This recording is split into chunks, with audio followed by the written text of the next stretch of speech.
ഈ മറ്റുള്ളവരുടെ ചിന്തയെ നമ്മുടെ തലയ്ക്കകത്തെടുത്ത് വെച്ച് അവര് ചിന്തിക്കുന്നതിന് മുന്നേ ഇങ്ങനെയൊക്കെ ആയിരിക്കും സംഭവമെന്ന് നമ്മൾ ചിന്തിക്കുന്നിടത്താണ് ഒന്നാമത്തെ പരാജയവും ബന്ധനവും വന്ന് വീഴുന്നത്.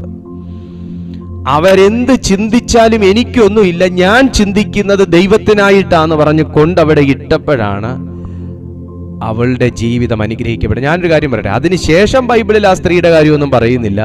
പക്ഷെ യേശു കണ്ട അന്ന് അവളുടെ നിലവാരം മാറിക്കാണുമെന്ന് ഞാൻ വിശ്വസിക്കുക. കാരണം അത് യേശു തന്നെ പറഞ്ഞു, സ്വർഗരാജ്യത്തിൽ ഏറ്റവും വലുത് അവൾ തന്നെയായിരിക്കും.